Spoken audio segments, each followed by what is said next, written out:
In an upscale residential area of Manhattan, Kelly Holmes stood by the window on the third floor of the five-story Holmes family luxury house. The sky, tinged with purple as the day waned, began to highlight the headlights of luxury cars passing by on the street. The cell phone of the 17-year-old girl vibrated. A message from her best friend Julia. Kelly. Emergency. Did the police contact you? Your parents are really worried. Please reply soon. She stared at the screen. The police? Her parents are worried? She didn't understand. As she scrolled, more messages appeared. Is it true you're missing? Where are you? Everyone is looking for you. Kelly's hands began to tremble, and a cold sensation surged through her body. She was definitely here. She had been staying here all week since her parents refused to take her to their wedding. Julia, what are you talking about? I'm here. She sent the reply, and immediately her phone rang. Julia's voice was confused and shaky. What? But your parents filed a missing person report. Haven't you seen Instagram? Everyone's looking at the posts from your parents. Kelly hurriedly opened Instagram. An unbelievable scene unfolded before her. A family photo taken in front of a luxury resort hotel under the blue skies of Hawaii, with palm trees swaying. Her mother in an elegant summer dress, her father in a fine linen suit, her sister Sandra in a designer dress, and her brother Chris in a casual branded suit. A perfect family vacation photo. And her mother's post read, "Our beloved daughter Kelly is missing, and this special day is filled with mixed emotions.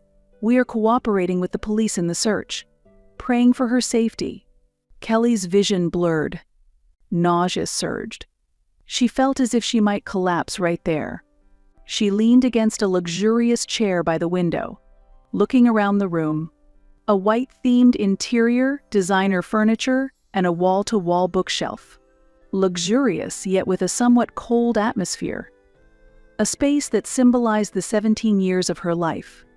This was the explanation her parents chose for not wanting her at the wedding. Missing. It all started on a morning in February. At breakfast, her usually cheerful mother announced something important. After living together for 25 years without marriage, her parents had finally decided to have a formal wedding. It's in Hawaii. It'll be a small but lovely ceremony. Her mother, Beth, spoke as if she were talking about a dream. Sandra, I want you to be my maid of honor. Kelly's sister, Sandra, cheered. Mom, it's going to be a wonderful ceremony. We'll make everything perfect, from the dress to the hair and makeup. Kelly's father, Richard, smiled at her brother, Chris. Chris, will you be my best man? Of course, Dad. It's an honor. No one looked at Kelly. Around the luxurious dining table, there was a family of 5. But only 4 were actually part of the conversation. Kelly was just there, merely existing. It had always been like that. Her sister and brother had always been the stars, the pride of their parents. Compared to them, Kelly was quite ordinary, with no particular talents to speak of. Just an average child, who might have seemed inferior to her parents, who already had exceptional children. At some point, Kelly began to be treated like she was just air. Initially, she felt out of place, but gradually, she came to accept her situation. The wedding preparations progressed rapidly. Every week, her mother and Sandra visited upscale boutiques, hunting for wedding and party dresses. The two shopping together looked more like best friends than mother and daughter. Her father and Chris went to a luxury tailor for tuxedos. Chris also showed interest in his father's passion for luxury cars, even planning the honeymoon drive. The living room overflowed with wedding planning materials, brochures from luxury hotels, first-class airline information, and detailed notes from meetings with the wedding planner. The family's conversation was always dominated by the wedding. For the decorations at the venue, these white roses are nice. For catering, let's go with a French and Italian fusion. The guest list already has over 100 people. Kelly quietly observed.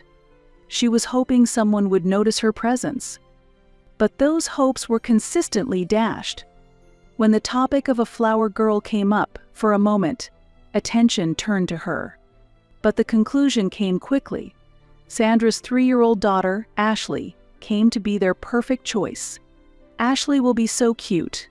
Yes, she's the perfect age. Everyone will want to take pictures of her.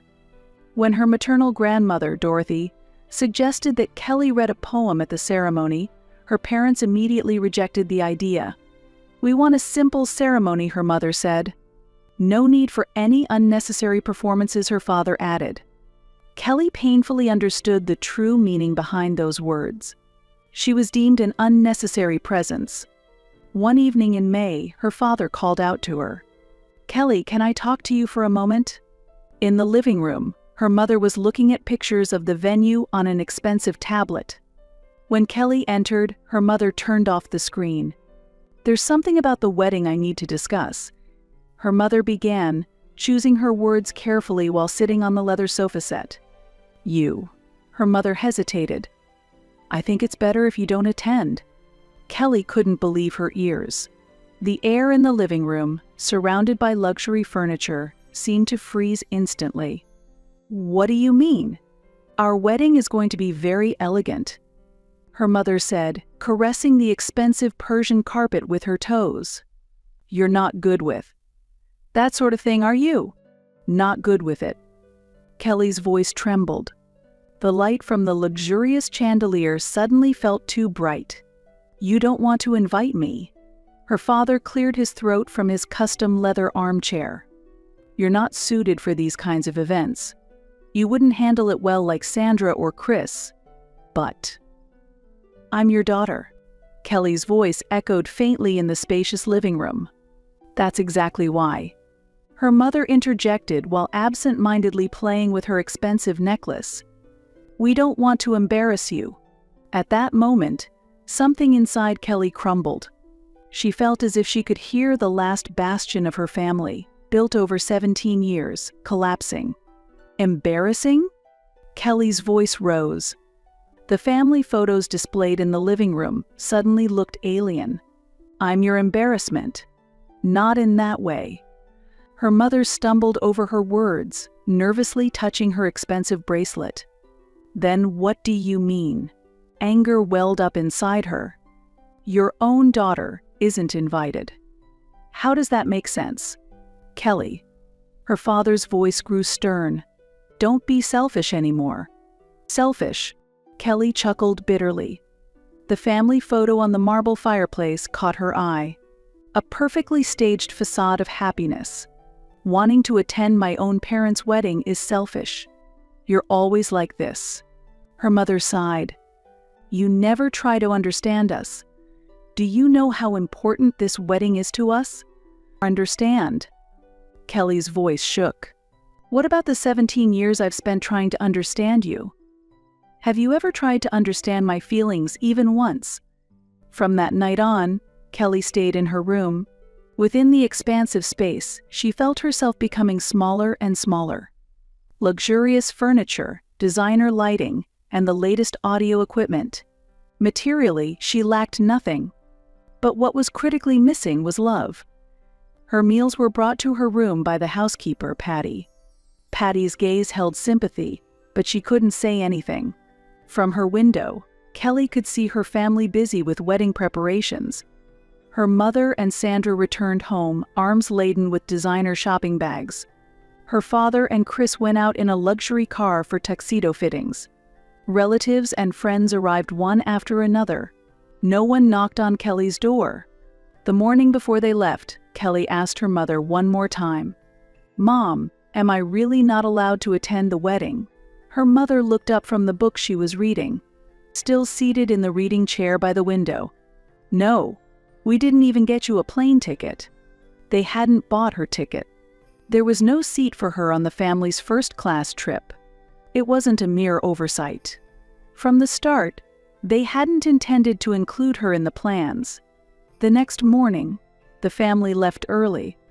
Kelly watched from the third-floor window as luggage was loaded into a luxury taxi. Her mother was dressed in the latest designer suit. Her father wore a custom luxury tie. Sandra donned a coveted brand dress, and Chris appeared in a casual yet fine suit. It was like a scene from a perfect family photo. In the morning light of the upscale neighborhood, they shone like they were on the cover of a magazine. However, Kelly was not there. No one looked back. No one said goodbye. It was as if she had never existed from the beginning. Photos were continuously posted on social media. A private beach at a luxury resort in Hawaii, captioned with spending the best time as a family. A pre-wedding celebration at a 5-star hotel. With my beloved family, experiencing the best moments of my life. May these happy times last forever. Tomorrow is our special day. The comments section was filled with congratulations. What a lovely family.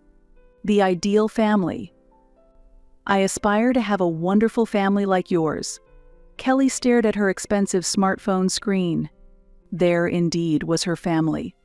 In a luxurious place, dressed in expensive clothes, all with perfect smiles. Yet there was nothing to indicate her presence. The meals brought by Patty remained mostly untouched. In the spacious room, only time flowed slowly. The phone call came one evening, a week after the wedding. Kelly, did the police contact you? Your parents are really worried. Please reply soon. Julia's voice was urgent. There was a tension in her best friend's voice that was usually not there. Police? What are you talking about? Kelly's voice trembled. What? You don't know? Your parents filed a missing person report. Haven't you seen Instagram? Everyone is worried. With trembling hands, she opened Instagram. As she scrolled through, an unbelievable number of posts appeared. Her mother's post, "Our youngest daughter is missing, and this special day is filled with complex emotions. We are cooperating with the police in the search.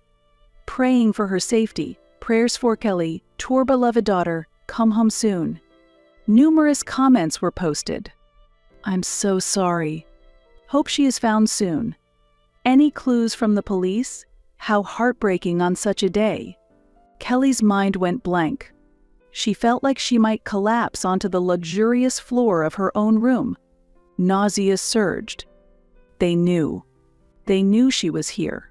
That she was spending time in this room. That they had left her behind.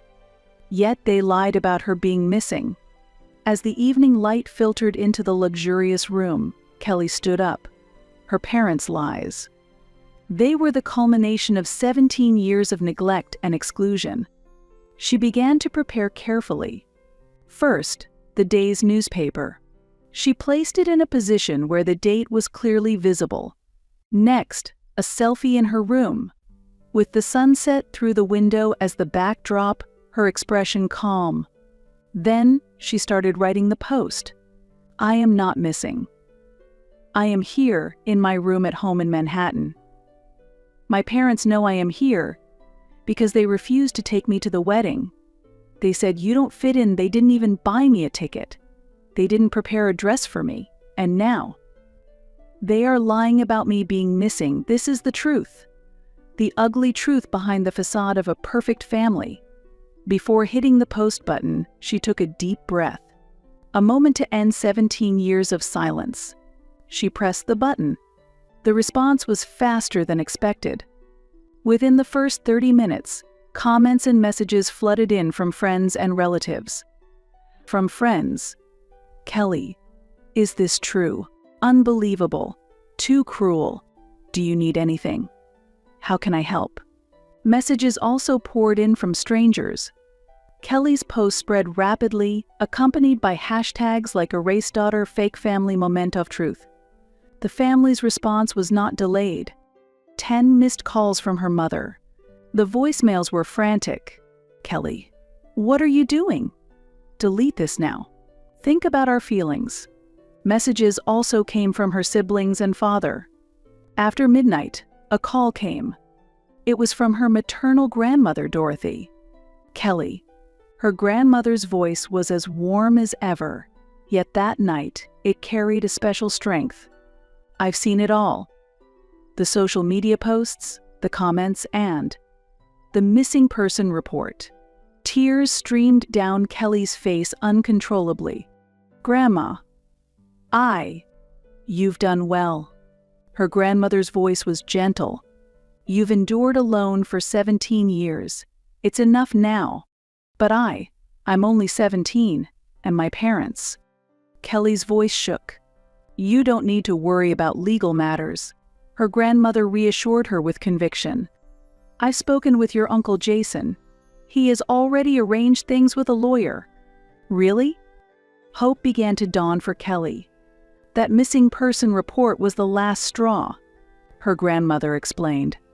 "This isn't just a domestic issue. It's a clear case of abuse. The court will be on your side." The next morning, her grandmother outlined a concrete plan. "At 3 p.m. the day after tomorrow, Jason and I will come to pick you up. Just pack the essentials. Don't forget important documents. Your passport, insurance card, school records. You'll need everything." Kelly quietly began to prepare. Packing up 17 years of her life was challenging, but truly essential items were few. On the promised day, just as her parents' taxi, fresh from Hawaii, slid up to the front door, an unexpected scene unfolded. Her grandmother Dorothy and Uncle Jason were waiting, along with a lawyer dressed in a gray suit. They simply froze at the unexpected greeting. "Mom?" Beth's voice trembled. "Why are you here?" "We've come looking for our missing granddaughter." Dorothy's voice was laced with icy sarcasm. Richard stepped forward. "This is a family matter. Outsiders shouldn't." "Outsiders?" Dorothy interrupted. "Who falsely reported their daughter missing." She then pulled out a stack of documents. "Here's the evidence that Kelly has been in her room, including testimony from the housekeeper, Patty." The color drained from the parents' faces. "Kelly, come down," Dorothy called. Kelly began descending the stairs slowly, suitcase and a small bag in hand. Her 17 years of life were packed inside. "What are you thinking?" Richard confronted her, his high-end suit collar disheveled. "Making such a shameful post on social media. Is my post an embarrassing one?" Kelly looked directly at her father, struggling to keep her voice steady. "Or is it more embarrassing that my parents lied about me being missing?" "We were thinking of you too," Beth started to say. Tears streaked her suntanned cheeks. "Thinking of me." Kelly's voice rose. "Excluding me out from the trip?" "Faking my disappearance." A heavy silence filled the grand entrance hall. The crystal chandelier cast a cold light. "Why?" Kelly asked quietly. "Why missing?"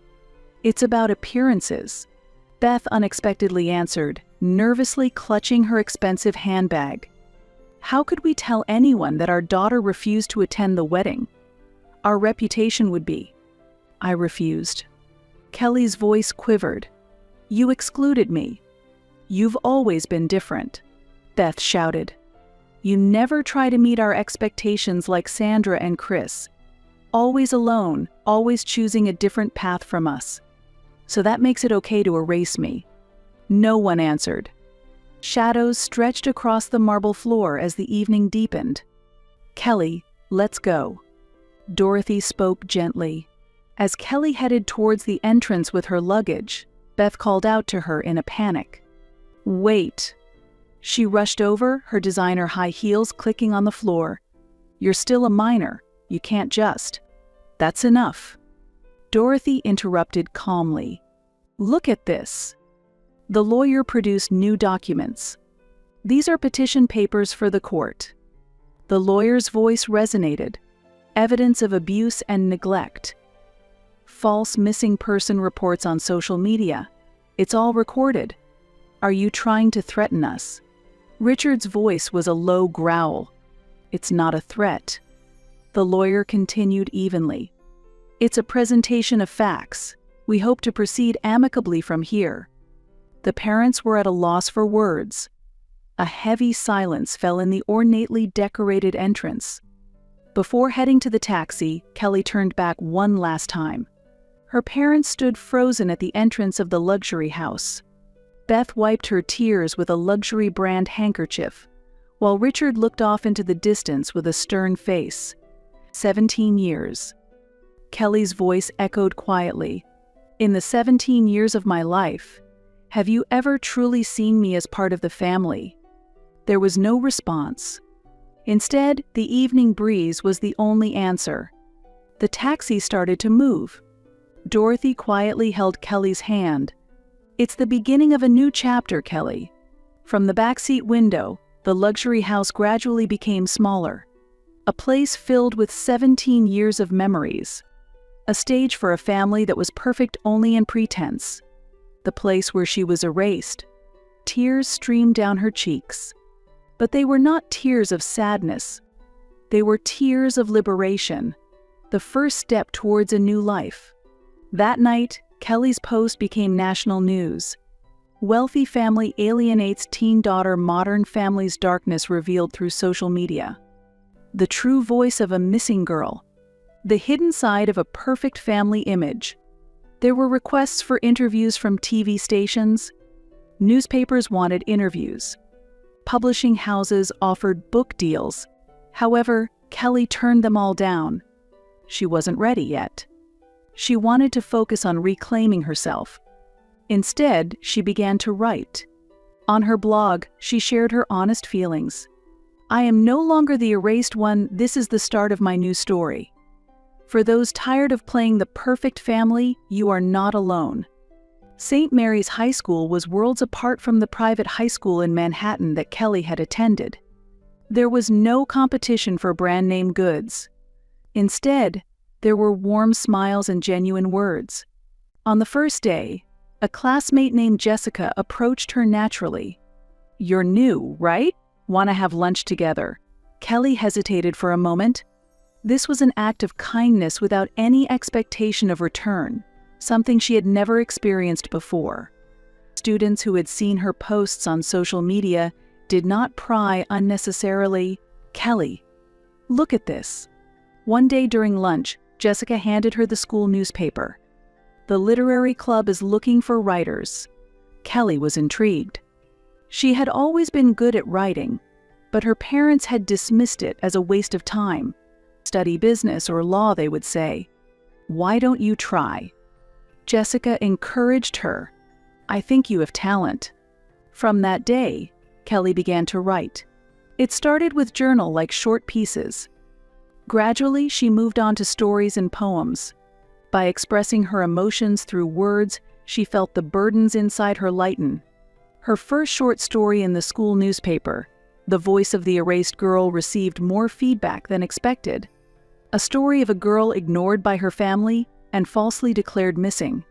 The true story, presented as fiction, drew remarkable attention.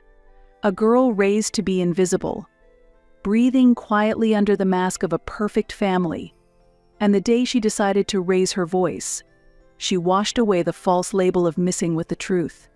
Kelly, this is an amazing piece, said Mizu Baker, her literature teacher, in a quiet voice. Your words have a soul. Kelly's story spread beyond the school. It was featured in local newspapers, recommended for literary awards, and shared widely online. Unexpected responses arrived. An email from her mother, Beth. I read it. For the first time, I might understand the weight of what we've done. Your words have opened my eyes. A message from her sister, Sandra. I never truly considered how you felt. We were so focused on playing perfect that we lost sight of what was important. I'm sorry. A letter from her brother, Chris. We pretended not to notice. That was our greatest sin. Your courage exposed the falsehoods in our family. Kelly's story resonated with people she never expected. One day, a call came from an unknown number. Hello, is this Kelly? A calm woman's voice. I'm your father's sister. Your Aunt Megan. Kelly gasped. The aunt who appeared in only one family photo at her home. The one rumored to have been ostracized by the family. 20 years ago, I was also erased from the family.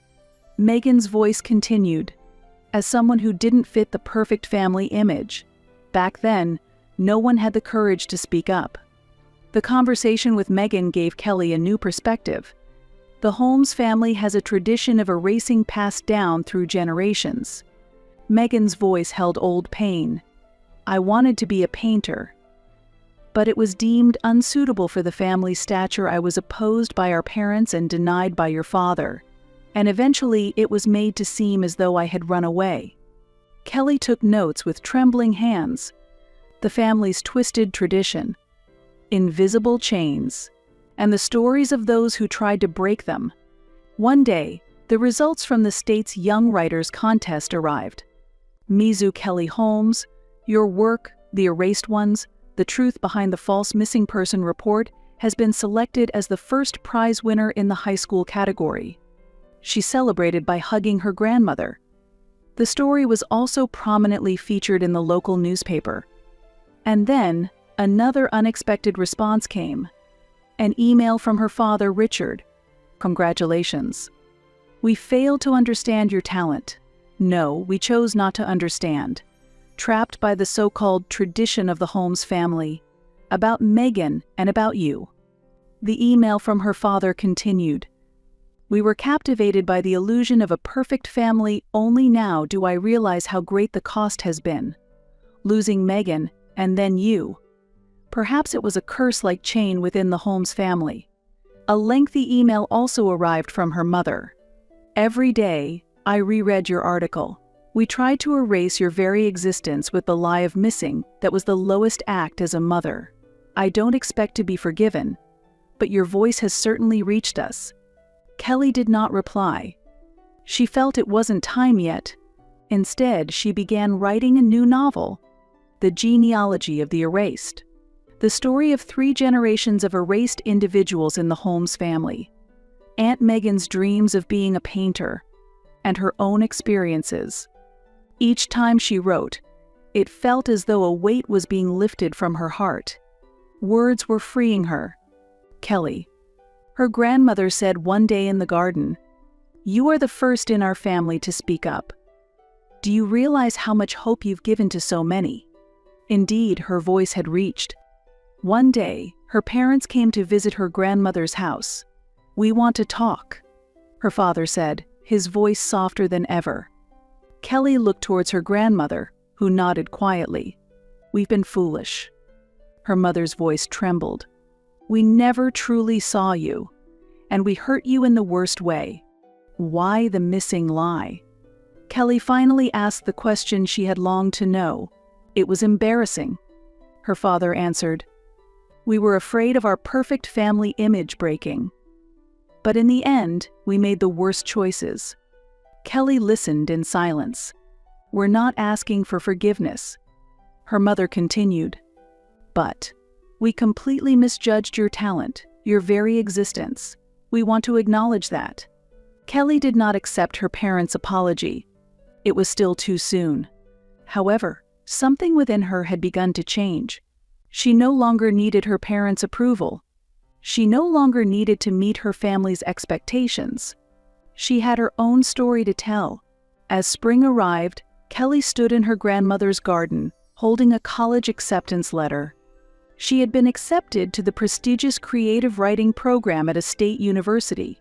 Her parents, in the past, would have staunchly opposed her choice to pursue literature. Now, however, she had the freedom to choose her own path in life.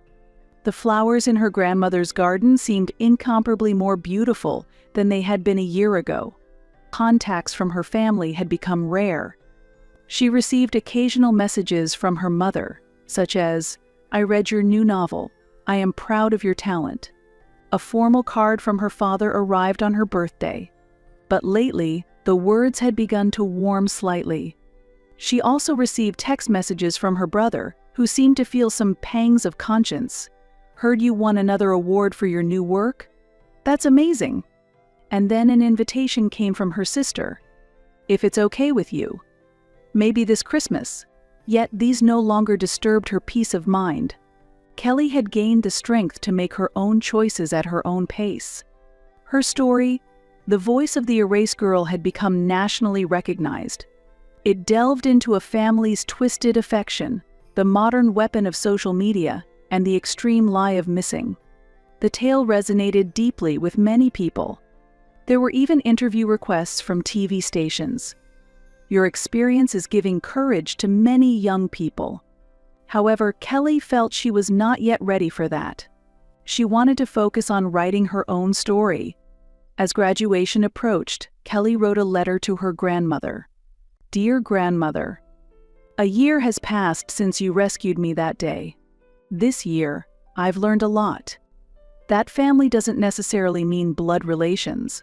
That love is not conditional. And above all, that I have worth. When my parents declared me missing ironically, I found my true self. That lie gave me the strength to tell my truth. There may still be challenges ahead, but I am no longer afraid, because I have discovered who I truly am. With all my love, Kelly." The gentle spring sunlight illuminated the flowers in the garden. Now, she could walk her own path on her own terms, no longer erased by anyone. And more importantly, she could tell her own story. That is her greatest victory.